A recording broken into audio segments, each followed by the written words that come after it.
राधे राधे श्याम। हमारे YouTube channel दासानुदास Naval Kishore Das ji को subscribe करें। हमारी कथाओं को सर्वप्रथम देखने के लिए बेल आइकन दबाना ना भूलें एवं वीडियो को लाइक करना भी ना भूलें। वंदे श्री गुरु श्रीयुतपदकमलं श्री गुरुन् वैष्णवांश्च श्रीरूपं साग्रजातं सहगण रघुनाथान्वितं तं सजीवं साद्वैतं सावधूतं परिजनसहितं श्रीकृष्ण चैतन्यदेवं श्रीराधा कृष्णपादानो सहगण ललिता श्रीविशाखान्वितांश्च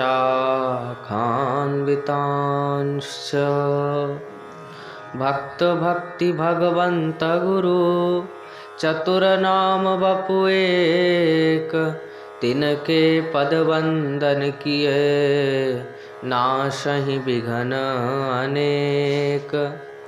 बार बार वंदन करूं श्रीनाभा आभाएन जिन काल्यो गाभा वेद को श्री भक्त माल रस देन। प्रियादास जी के पद कमल बंदौ बारंबार कीन्ही भक्ति रस बोधिनी टीका अति सुख सार। भगवद भगतन चरित जे गाए अधिक मिठास बार बार वंदन करूं धन श्री नारायण दास। हरि जी आय विराजिए सुनो कथा इतिहास तुम श्रोता भक्तमाल के तुम पद रज हम दास।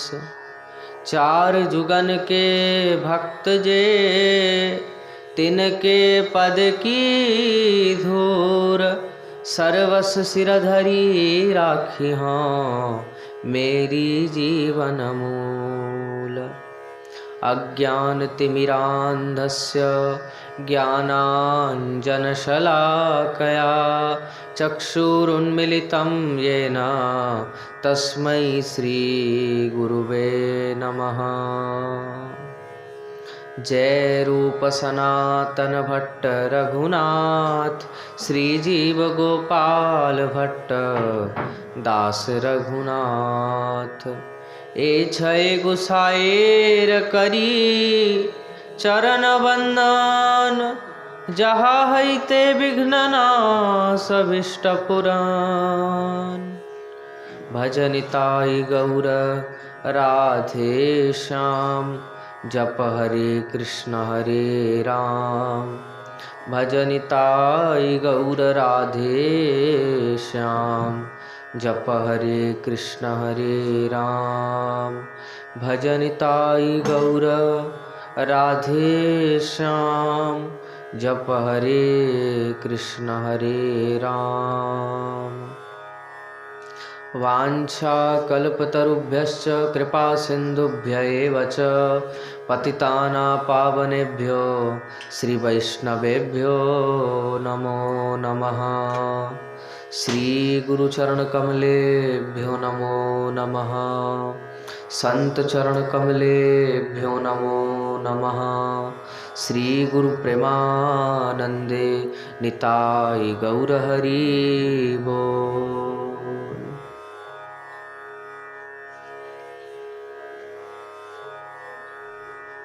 हरे कृष्णा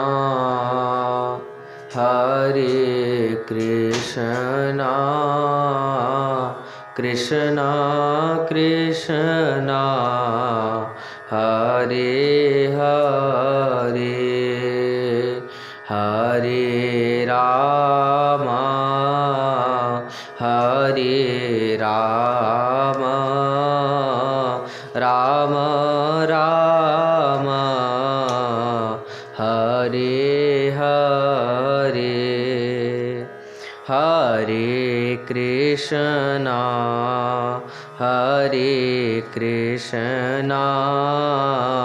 कृष्णा कृष्णा हरे हरे हरे राम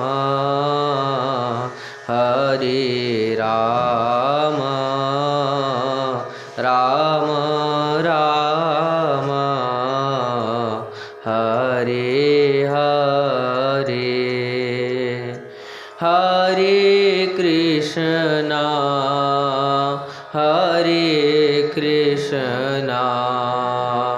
कृष्णा कृष्णा हरे हरे हरे राम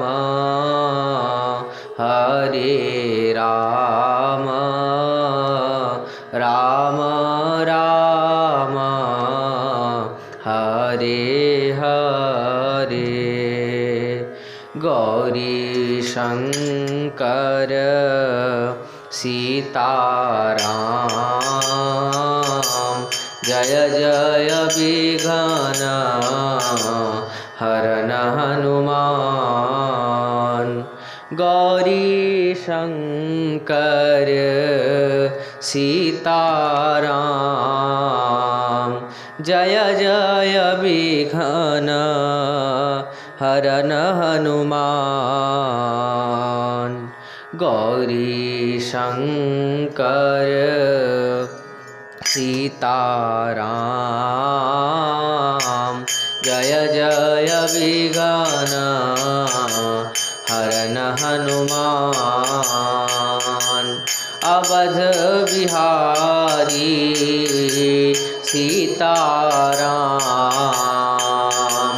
कुंज बिहारी श्यामा श्याम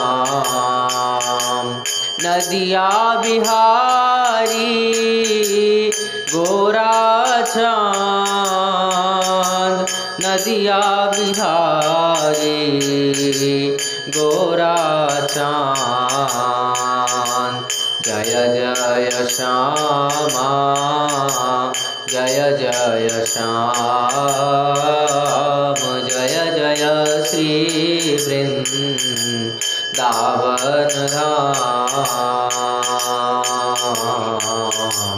जय जय श्यामा जय जय श्याम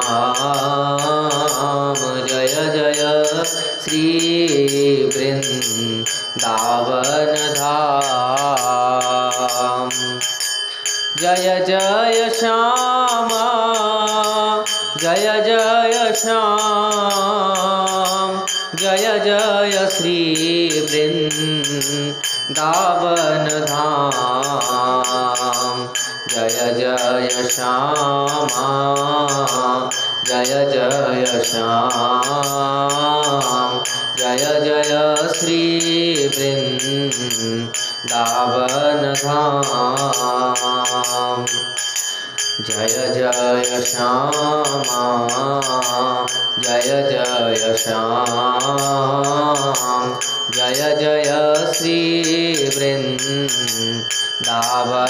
धाम जय जय श्यामा जय जय श्याम जय जय श्री वृंदावन धाम करुणा करिए श्यामा श्याम दासी वरिए श्यामा श्याम मैं भी तुम्हें भूलूं नहीं श्यामा श्याम तुम भी मुझे भूलो नहीं श्यामा श्याम मैं भी तुम्हें भूलूं नहीं श्यामा श्याम तुम भी मुझे भूलो नहीं, श्यामा श्याम मैं भी तुम्हें भूलूं नहीं, श्यामा श्याम तुम भी मुझे भूलो नहीं, श्यामा श्याम मैं भी तुम्हें भूलूं नहीं, श्यामा श्याम तुम भी मुझे भूलो नहीं, श्यामा श्याम जय गो माता जय गोपाल भक्त वत्सल प्रभु दीन दयाल, जय गो माता जय गोपाल भक्त वत्सल प्रभु दीन दयाल, जय गो माता जय गोपाल भक्त वत्सल प्रभु दीन दयाल, जय गो माता जय गोपाल भक्त वत्सल प्रभु दीन दयाल, जय गो माता जय गोपाल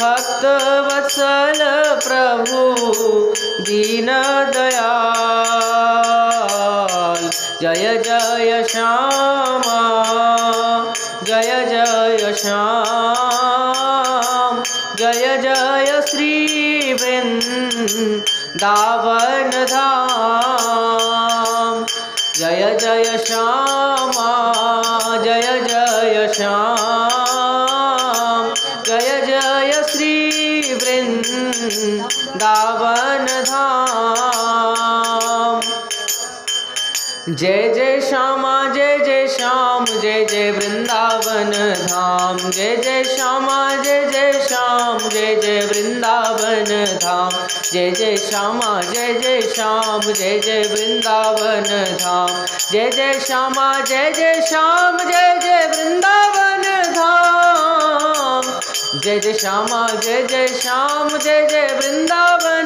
धाम, जय जय श्यामा जय जय श्याम जय जय वृंदावन धाम, जय जय श्यामा जय जय श्याम जय जय वृंदावन धाम, जय गो माता जय गोपाल भक्त वत्सल प्रभु दीन दयाल, जय गो माता जय गोपाल भक्त वत्सल प्रभु दीन दयाल, जय जय श्यामा जय जय श्याम जय जय वृंदावन धाम, जय जय श्यामा जय जय श्याम जय जय वृंदावन धाम।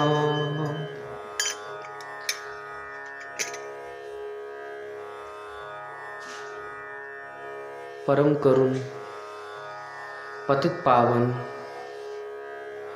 अशरण शरण दीन बंधु नवद्वीप बिहारी श्री निताई गौर हरि सरकार, वृंदावन बिहारी श्री राधा माधव युगल सरकार, श्री दीक्षा गुरुदेव की, श्री शिक्षा गुरुदेव की, गुरुजनों की कृपा के फलस्वरूप 82 दिवसीय श्री भक्तमाल जी की पावन कथा श्रवण करने का हमें आपको सौभाग्य प्राप्त हो रहा है।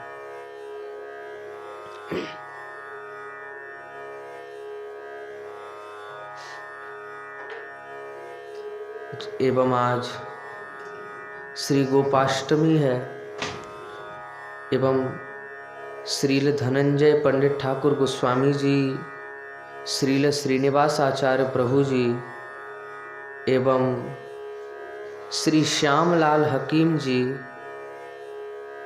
का भी तिरोभाव महोत्सव है। तो सर्वप्रथम गोपाष्टमी की समस्त भक्तों को बहुत बहुत बधाई है। श्रील धनंजय पंडित ठाकुर गोस्वामी जी के चरणों में बार बार प्रणाम करते हैं बार बार प्रणाम करते हैं अपनी गुरु परंपरा में। श्री धनंजय पंडित ठाकुर गोस्वामी जी का आज तिरोभाव महोत्सव है एवं श्रील श्रीनिवासाचार्य प्रभु जी का भी तिरोभाव महोत्सव है।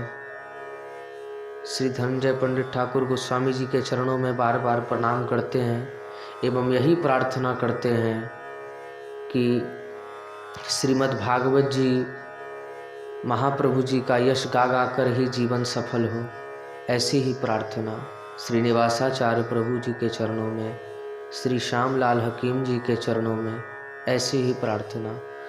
कहिए श्री धनंजय पंडित ठाकुर गोस्वामी जी की जय हो, आपके तिरोभाव महोत्सव की जय हो, श्रील श्रीनिवासाचार्य प्रभु जी की जय हो, श्री श्यामलाल हकीम जी की जय हो। अभी भक्तमाल जी की श्रृंखला चल रही है, आगे फिर इन सब चरित्रों को भी श्रवण करेंगे हम कभी, और अनेकानेक इन चरित्रों को हमने संक्षेप में श्रवण किया भी है। श्री श्यामलाल हकीम जी के चरित्र को, श्रीनिवासाचार्य प्रभु जी के चरित्र को, लेकिन उसका प्रसारण YouTube चैनल पर नहीं हुआ है, वो होगा। तो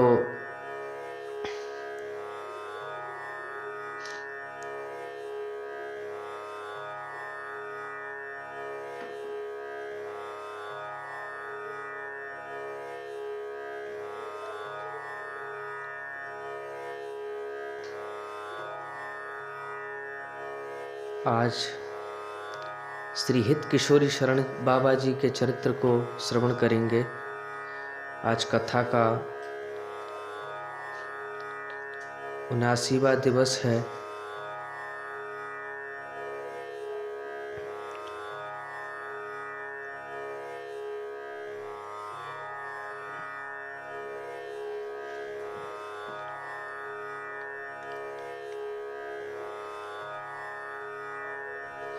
तो वर्णन है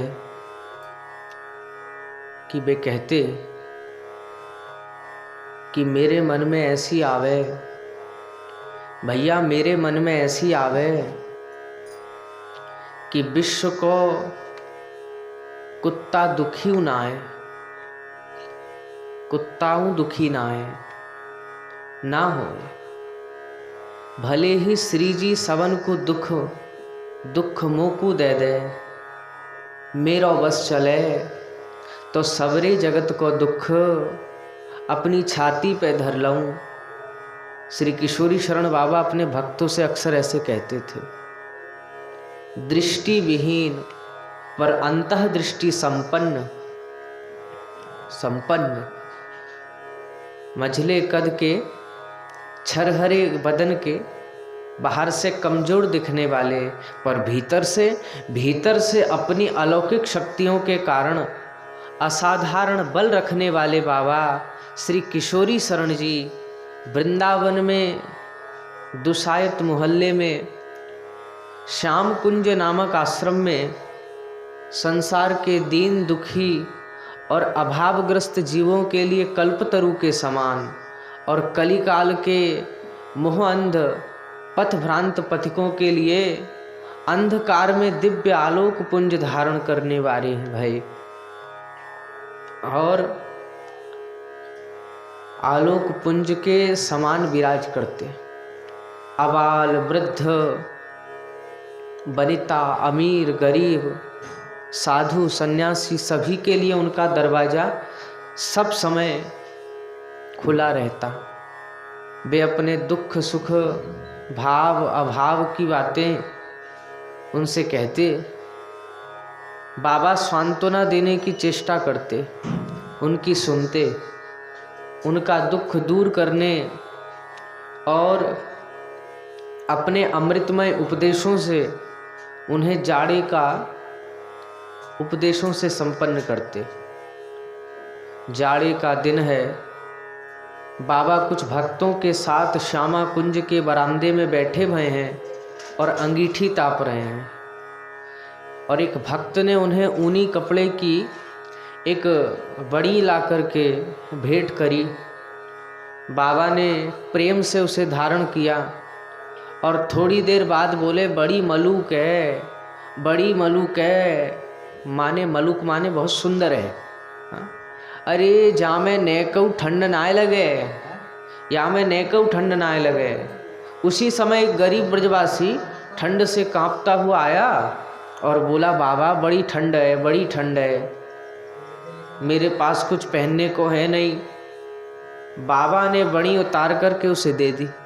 देते हुए बोले ले भैया, तेरे ताई रजाई बन के आई है। एक ग्वाले की 3 भैंसें चली गई। अब बहुत खोज करने पर भी नहीं मिली। वह भागा आया बाबा के पास, उनके चरणों में कुछ भेंट करके उन्हें दंडवत करी। अब वह कुछ कहे उसके पूर्व ही भेंट वापस देते हुए बाबा बोले जाको अपने पास रख, अब भैंस मिल जाए तो अखंड कीर्तन करवाई दीजो। उसे आश्चर्य हुआ कि बाबा को इतनी दूर की बात बिना कहे, बिना उसके कहे कैसे पता चल गया। वह उनके चरण पकड़ करके अश्रुपूर्ण नेत्रों से उनकी ओर देखते हुए बोले बाबा आप कृपा करेंगे तभी ना भैंस मिलेगी। मेरी तो सारी संपत्ति है, यदि न मिली तो मेरे बच्चे भूखे मर जाएंगे। अब बाबा का हृदय पसीज गया। वे बोले चिंता नाय कर, तेरी भैंसें पूर्व दिशा में यमुना जी के पुलिन पार उतर गई हैं, एक पेड़ के नीचे बैठी मिलेंगी, दोपहर पीछे जाए के ले आइयो। बाबा के वचन सत्य सिद्ध हुए। उसे यमुना पार निर्दिष्ट स्थान पर भैंसें मिल गईं और उसने कीर्तन का आयोजन तो किया ही, वह और उसका सारा परिवार बाबा से दीक्षा लेकर के उनका शिष्य बन गया। एक सज्जन और उनकी पत्नी बाबा का नाम सुनकर के मिर्ज़ापुर से आए। बाबा के श्री चरणों में दंडवत करके बोले महाराज हमारा लड़का खो गया है, हम बड़े दुखी हैं, आपकी अहेतु की कृपा का भरोसा लेकर आपके शरण में आए हैं। कुछ देर तो बाबा मौन रहकर बाबा बोले भैया तो को अपने छोरा को खोजवे कहूँ जानो नाय पड़ेगो, आज यहाँ भंडारा है, तेरा छोरा पंगत में प्रसाद पाएबे को जाएगो, पाम तो मिलेगो तो। अब पति पत्नी की उत्सुकता और व्याकुलता, अब उत्सुकता और व्याकुलता के साथ पंगत की प्रतीक्षा करने लगे अब वे। और पंगत के समय उन्होंने चारों ओर घूमकर देखा तो सचमुच उन्हें अपना लड़का पंगत में बैठा मिल गया। उन्होंने झट जा करके उसे छाती से लगा लिया। अब बाबा के पास लाकर उन्हें दंडवत करने को कहा। बाबा ने उसके सिर पर हाथ फेरते हुए माता पिता के साथ घर जाने को कहा। बाबा के सिर पर हाथ फेरते ही उसके हृदय में वांछित परिवर्तन हुआ और वह प्रसन्न मन से उनके साथ घर जाने को राजी हुआ। जाते समय दंपति ने बाबा को 200 रुपये भेंट की तो बाबा ने उन्हें लौटाते हुए यही कहा कि इसमें 300 रुपये और मिलाना और तुम्हारे गांव में जो हनुमान जी का मंदिर है उसकी मरम्मत करवा देना। सूरदास बाबा के कृपा पात्र पंडित मंगतराम वशिष्ठ के सुपुत्र श्री भूपेंद्र कुमार शर्मा डॉक्टरी पढ़ने जर्मनी गए और बहुत दिनों से उनका पत्र न आने के कारण वे मंगतराम जी तो चिंतित थे। बाबा ने अपनी दृष्टि से उनका सब हाल जान लिया। अब मंगतराम जी से कहा कि भूपेंद्र के पेट में फोड़ा हो गया था, उसका ऑपरेशन जरूरी था, ऑपरेशन खतरनाक था और जर्मनी के बड़े डॉक्टरों ने मिलकर के ऑपरेशन किया और ऑपरेशन सफल हुआ। अब वह ठीक है, हाँ कमज़ोर बहुत हो गया है, 8 दिन के भीतर उनके हाथ का पत्र आ जाएगा, आप चिंता न करें। और 8वें दिन पत्र आ गया और उसमें वही सब लिखा था जो बाबा बोले। और निठारी ग्राम में चूहों का आतंक था। चूहे खेतों में खड़ी फसलों को काट काट कर गिरा देते थे। अब कृषक बहुत परेशान थे। उन्होंने चूहों को भगाने के लिए दवाइयाँ आदि का प्रयोग किया, पर कोई परिणाम न निकला। अंत में उन्होंने बाबा की शरण ली।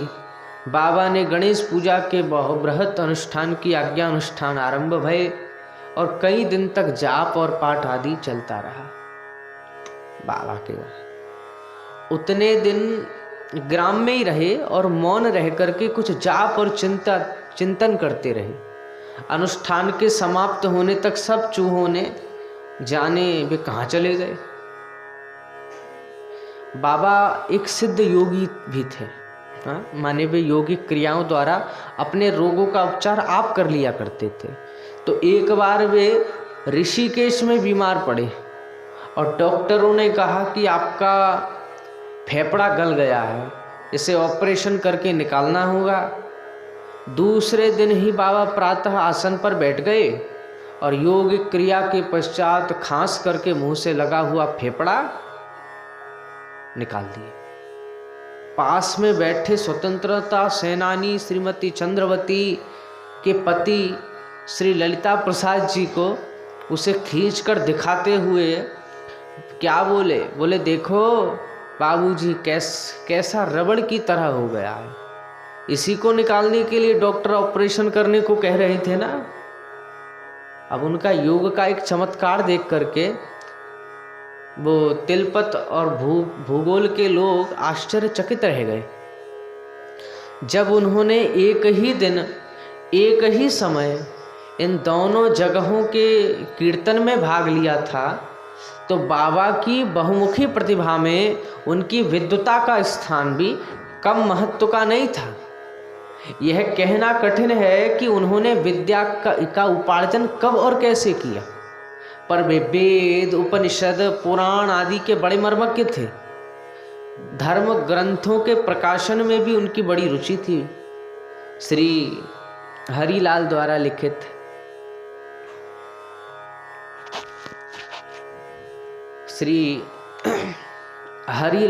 लिखित राधा सुधानिधि की रसकुल्या टीका का प्रकाशन करके उन्होंने उसका निःशुल्क वितरण किया। श्री हित स्फुट वाणी और श्री नागरीदास जी की वाणी का भी उन्होंने प्रकाश किया। बाबा किशोरी शरण जी का जन्म गढ़वाल के एक कुलीन ब्राह्मण परिवार में हुआ। शैशव में ही माता पिता परलोक सिधार गए। संसार तो क्षण भंगुर है, इसके संबंध झूठे हैं। इससे शाश्वत सुख और शांति प्राप्त करने की आशा मृग मरीचिका है। इसका एहसास उन्हें होश संभालते ही होने लगा। वे शाश्वत सुख की खोज में घर से निकल करके हिमालय की ओर चल पड़े। गंगोत्री के निकट आनंदगिरी नाम के एक सन्यासी से उनकी भेंट हुई। उनसे सन्यास लेकर के वहीं पर एक गुफा में ध्यान धारणा करने लगे। पर उनके रसलोलुप हृदय को यह मार्ग रस के लोभ से ओखली में शुष्क तृण समूह को कूटते रहने जैसा लगा। उन्हें ज्ञान के उदर में अपने बाहर और भीतर का अकेलापन खलने लगा और भाग्य से उसी समय उन्हें परशुराम दास नाम के एक वैष्णव महात्मा का संग प्राप्त हुआ। उनके संग से उनका मन वृंदा विपिन और उसके सहज सलोने ठाकुर मोर पिछ वंशीधारी हमारे रास बिहारी श्री कृष्ण और प्राण प्रिया परम आराध्या राधा ठकुरानी के प्रति आकर्षित उनका मन हो गया।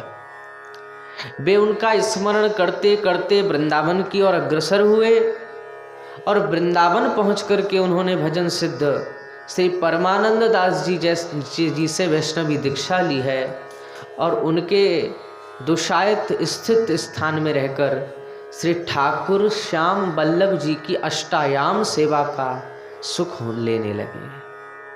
परमानंद जी की निकुंज प्राप्ति के पश्चात उन्होंने इस स्थान का और भी विस्तार करके इसे वर्तमान श्याम कुंज के नाम से प्रसिद्ध किया। वे एक नामनिष्ठ संत थे, पर श्री चैतन्य महाप्रभु जी के जीवे दया नामे रुचि सिद्धांत के अनुसार भीतर से नाम स्मरण की साधना में लगे रहते हुए भी बाहर से सदा घूम फिर कर लोकोपकार भी करते थे, करने में व्यस्त रहते थे। जहाँ भी जाते उनके प्रेमीजन जी खोलकर उन्हें भेंट देते और वे भेंट की राशि को मुस्कुराते हुए बगलबंदी में रखते जाते और जब वह पर्याप्त हो जाती तो उसे उसी स्थान पर किसी परमार्थ कार्य के लिए वहाँ के लोगों को सौंप देते। वृंदावन, पिलपत, पल्ला, मुंबई और भी रायपुर और भी ऋषिकेश आदि अनेकों स्थानों में उनके द्वारा इस प्रकार बनवाए गए मंदिर, धर्मशाला, अन्य क्षेत्र और पियाऊ आदि उनकी उदारता और परमार्थिक कार्यों में अभिरुचि की आज भी याद दिलाते हैं। बाबा इतने सामर्थ्यवान और ऐश्वर्यशाली होते हुए भी स्वयं इतने बड़े वैराग्य में रहते थे, बड़े वैराग्य से रहते। उनके पास जो कुछ भी आता उसे वे प्रभु और उनके प्रियजनों की सेवा की सामग्री जान करके तद अनुरूप ही उसका व्यय करते थे। और एक बार तो बिहार के एक महंत जो कभी बड़े प्रभावशाली थे, पर अब उन्हें देखते ही बाबा ने कहा, भैया भले आए, तुमने श्री जी की संपत्ति का अपने सुख में धन जुटाना है, अपने लिए जुटाने की कोशिश करी है, ये ठीक नहीं। और जब ऐसा कहा तो वे खूब प्रभावित भय हैं। और तो और जब समझाया है तो समझा करके बहुत समझाया है।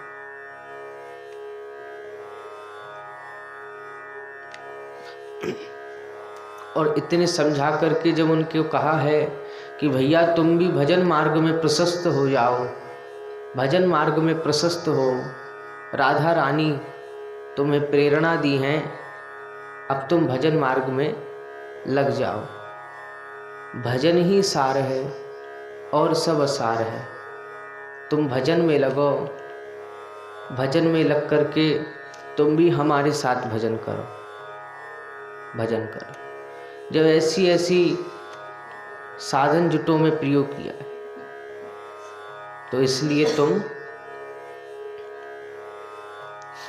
साधु का तो केवल सेवा का अधिकार है, जितने में प्रभु और उनके जनों की सेवा के लिए प्राप्त यह शरीर चल जाए उतना ही इसके प्रयोग में ले आने का। बाबा तो अपने शरीर को भी अपना न मानते, वे उसे दूसरों का दुख दूर करने का एक उपकरण मात्र समझते। वे अक्सर दया परवश होकर के दूसरे का रोग स्वयं ले जाते। एक बार क्या भया, कोशी में उनके कृपा पात्र श्री भागर्भ महोदय को अकस्मात आँख का भयंकर कष्ट हुआ और परिवार में उदासी छा गई। रसोई भी उस दिन नहीं बनी। अब अंतर्यामी बाबा वृंदावन में इसका पता चल गया, वृंदावन में थे बाबा और पता चल गया। वे कोसी जा पहुँचे और बाबा को अकस्मात आया देख कर के सब लोग परम आनंदित हुए। उन्होंने समझ लिया कि मंगल मूर्ति बाबा के आ जाने पर अब अमंगल अधिक नहीं टिकने का। बाबा ने वहाँ पहुँचते ही पहले रसोई बनाने का आदेश दिया। रसोई बनते बनते भागर्भ साहब का कष्ट जाता रहा और आप बाबा की आंखों में उसी प्रकार के कष्ट के लक्षण उभरने लगे। बाबा बिना किसी को कुछ बताए भोगल ग्राम जाने को उठ खड़े हुए। सबने रसोई बनने के पश्चात प्रसाद पाकर के जाने का आग्रह किया, पर बाबा बोले रसोई तो मैंने तुम्हारे लिए बनवाई, मुझे अभी कुछ नहीं लेना है। इतना कहकर के वे भोगल के लिए चल पड़े। भोगल पहुँच कर के उनकी आंखों का बिल्कुल वही हाल हुआ जो भागर्व साहब की आंखों का हुआ था। भागर्व साहब को जब इसका पता चला तो वे बोले मेरा दुख मुझे वापस कर दो, मुझसे आपका दुख देखा नहीं जाता। बाबा ने कहा मेरा इससे कुछ नहीं बिगड़ता, तुम सद्गृहस्थ हो, परिवार का तुम्हारे ऊपर दायित्व है, तुम्हारे दुखी होने से सारे परिवार को दुखी होना पड़ेगा, तुम जाओ अपना काम करो, मेरा कष्ट अधिक नहीं रहेगा। पर फिर भी भागर्व गोस्वामी भी भागर्व साहब दिल्ली गए और 2 नेत्र चिकित्सा के विशेषज्ञ डॉक्टरों को साथ लेकर के आए हैं। डॉक्टरों को देख करके बाबा ने कहा इन्हें इनकी फीस देकर वापस कर दो, मुझे नेत्र इन्हें नहीं दिखाने हैं, श्री राधा वल्लभ स्वयं मेरे नेत्र ठीक कर देंगे। दूसरे दिन श्री राधा वल्लभ की कृपा से उनके नेत्र भी ठीक हो गए। मेरठ के एक वकील साहब का लड़का महीने भर से सख्त बीमार था, उसके बचने की कोई आशा थी नहीं। उन्होंने बाबा के पास वृंदावन जाकर के अपना रोना रोया और उनसे उसी समय अपनी गाड़ी में मेरठ चलने का आग्रह किया। बाबा उनका आग्रह टाल न सके। मेरठ जाकर के वकील साहब के मकान की दूसरी मंजिल में उन्होंने लड़के को देखा। वह शायद अंतिम सांसें लेने की स्थिति में था। उसे देख करके वे बाहर आ गए और सीढ़ियों से नीचे उतरते हुए बोले मैं इसी समय वृंदावन लौटूंगा। सीढ़ियों से उतरते उतरते उन्हें उल्टी हुई और यह देख करके वकील साहब और भी घबरा गए। उन्होंने बाबा से उस रात उनके घर पर ही विश्राम करने का आग्रह किया, पर बाबा ने एक न सुनी। उन्हें उसी समय वृंदावन पहुंचाना पड़ा। दूसरे दिन जब वकील साहब घर वापस पहुंचे तो उनका लड़का 4 पाई से उठ करके पूर्ण स्वस्थ हो गया। बाबा ने उसे देखते ही उसका रोग ले लिया था मानो, और तभी उन्हें खून की उल्टी हुई थी बाबा को। वे कुछ दिन बीमार रहकर ठीक हो गए। बाबा की पर दुख कातरता की कोई सीमा नहीं थी। उन्होंने न जाने कितने लोगों को इसी प्रकार रोग मुक्त करके स्वयं कष्ट भोगा। वे कहा करते मेरा बस चलो तो सवरे जगत को दुख अपनी छाती पे धर लूं, छाती पे धर लूं। दूसरे के समय जब दिल्ली के लीप अस्पताल में उनका इलाज हो रहा था तो उन्होंने पंडित मंगत राम जी से कहा था कि इस बार मैंने एक ऐसे अपराधी का अपराध मोल ले लिया है जिससे मैं मौत से लड़ने की अपनी सारी शक्ति ही खो बैठा हूँ। पर जैसा हम ऊपर संकेत कर चुके हैं कि यह बाबा का बाह्य स्वरूप था, अंत में वे नाम साधना में लगे रहते थे। इस प्रकार के लोकोपकारी कार्य में लगे रहने का भी उनका मूल उद्देश्य उनके द्वारा अन्य लोगों में नाम और नामी के प्रति श्रद्धा और भक्ति का बीज रोपण करना था। वे इनके बदले लोगों से उनके अपने ही कल्याण के हेतु नाम जप की भिक्षा मांगते थे। मेरी झोली में भिक्षा डालो, हरे राम कृष्ण गुण गालो। नाम की महिमा बताते थे कब और कहते, उन्हें विश्वास दिलाते थे कि नाम ही उनके सच्चा हितैषी है, रक्षक है, पालक है और उद्धारक है। एक बार नाम की महिमा का वर्णन करते हुए उन्होंने अपने अनुभव की एक बात कही थी। कहते थे कि मैंने और मेरे दो साथियों ने एक बार काबुल की यात्रा की। काबुल एक स्थान है।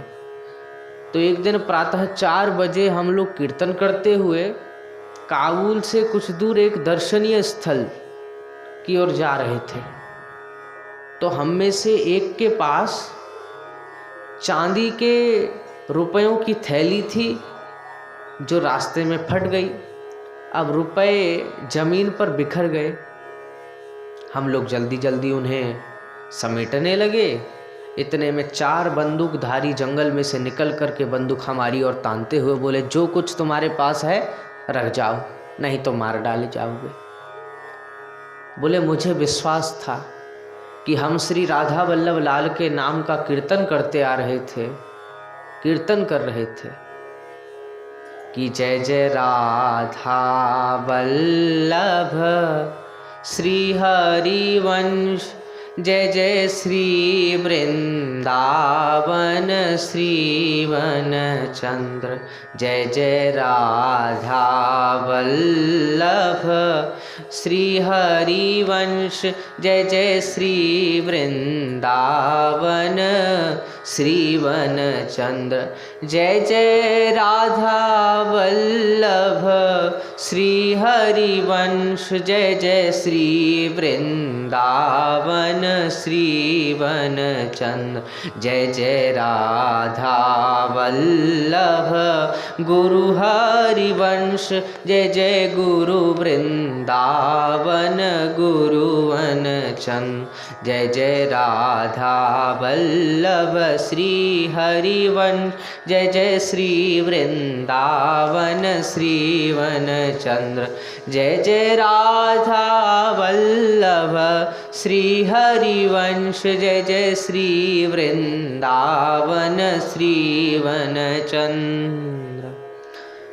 खूब नाम कीर्तन कर रहे थे वे, और नाम कीर्तन करते हुए राधा वल्लभ के नाम का कीर्तन कर रहे थे, कीर्तन करते आ रहे थे। और नाम भगवान उनके साथ थे। वे खूब जोर जोर नाम कीर्तन कर रहे, और जब नाम कीर्तन कर रहे थे तो उस समय नाम कीर्तन करते हुए वे बहुत व्याकुल थे। और फिर तो नाम भगवान हमारे साथ हैं, वे अवश्य डाकुओं से हमारी रक्षा करेंगे। हम विश्वास के साथ, बाबा बता रहे हैं अपना अनुभव कि राधा वल्लभ नाम मैंने लिए और अवश्य डाकुओं से हमारी रक्षा करेंगे, ऐसा हमने निश्चय भी किया। इस विश्वास के साथ मैंने फिर राधा वल्लभ नाम लेना शुरू किया। उसी समय पुलिस के 6 घुड़सवार उन डाकुओं को खोजते हुए उधर आ निकले और उन्हें पकड़ करके ले गए। बाबा कहा करते कि सदा प्रसन्न रहो, मुस्कुराते हुए शामा शाम का चिंतन करते रहो और नाम जप करते रहो। नाम जप से प्रसन्नता में स्थायित्व आता है, नहीं तो प्रसन्नता आती है और चली जाती है। राधा नाम में बाबा की अनन्य निष्ठा थी। राधा नाम में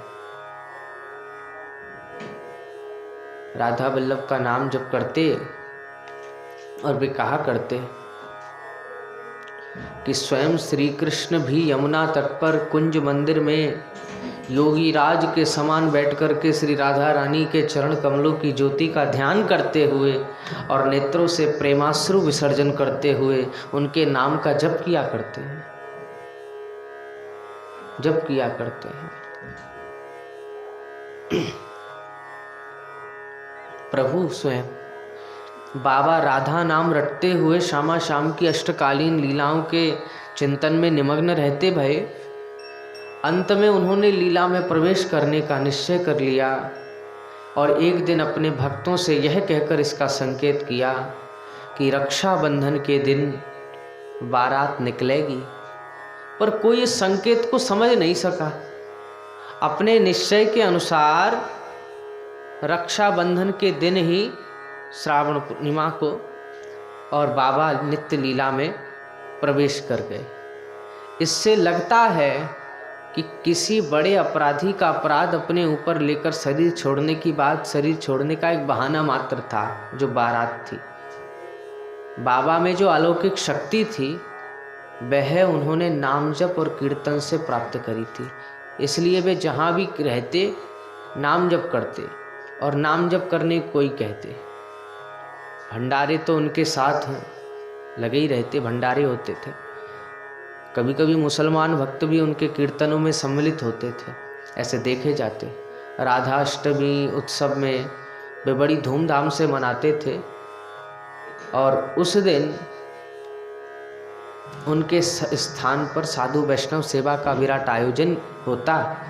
सहस्रों की संख्या में साधु महात्मा और गृहस्थ, सेठ, साहूकार, दरिद्र, भिखमंगे भरपेट प्रसाद पाते। सभी के लिए उनका दरवाजा भी सुना न खुला ही रहता। यदि भंडारे में कमी पड़ जाती और सेवकगण उनके पास जाकर चिंता व्यक्त करते तो वे स्वयं भंडारे में जाते, लड्डू पूरी आदि हाथ फेरते हुए कहते, सामान तो बहुत है, तुम लोग व्यर्थ चिंता करते हो। देखो भंडारे की जिम्मेदारी तो मेरी है, पंगत की तुम्हारी। तुम निसंकोच रहो और खुले हाथ से परोसते रहो, परोसते जाओ। सेवकगण ऐसा ही करते और भंडारे में कभी किसी प्रकार की कमी न पड़ती थी। संध्या समय वे अपने स्थान से गाजे बाजे के साथ तरह तरह की आकर्षक चौकियों के साथ एक विशाल शोभा यात्रा निकालते थे। शोभा यात्रा में सम्मिलित उनके सहस्रों भक्तों की कीर्तन ध्वनि से वृंदावन का आकाश गूंज उठता था। आज भी उनके भक्त उसी उत्साह से राधाष्टमी का उत्सव मना करके वृंदावन के वैष्णवों में उनकी पुण्य स्मृति जगाते रहते हैं। तो ऐसे संक्षेप में बाबा के चरित्र को स्मरण किए। प्रेम से कहिए जय जय श्री राधे श्याम। श्री गुरु प्रेमानंदे निताई गौर हरि बोल।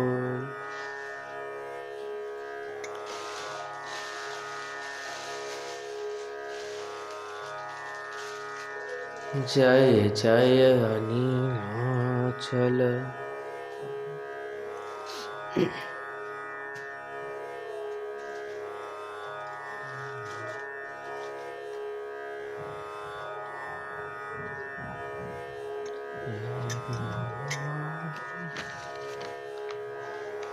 जय गो माता,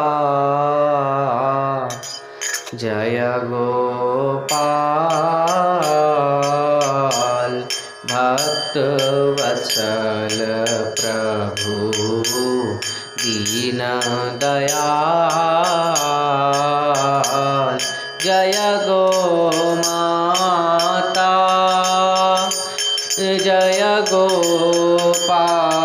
भक्त वत्सल प्रभु दीन दयाल।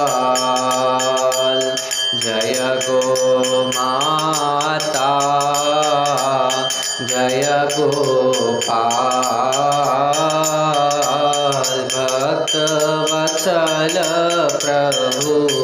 प्रभु दीन दयाल। जय गो माता, जय गोपाल, भक्त वत्सल प्रभु दीन दयाल। जय गो माता, जय गोपाल, भक्त वत्सल प्रभु दीन दयाल। जय गो माता, जय गोपाल, भक्त वत्सल प्रभु दीन दयाल। जय गो माता, जय गोपाल, भक्त वत्सल प्रभु दीन दयाल। जय गो माता, जय गोपाल, भक्त वत्सल प्रभु दीन दयाल। जय जय। प्रिय भक्तों, अगर यह वीडियो आपको पसंद आए तो इसको लाइक कीजिए और अधिक से अधिक शेयर कीजिए। हमारे YouTube चैनल दासानुदास नवल किशोर दास जी को सब्सक्राइब करें। हमारी कथाओं को सर्वप्रथम देखने के लिए बेल आइकन दबाना ना भूलें।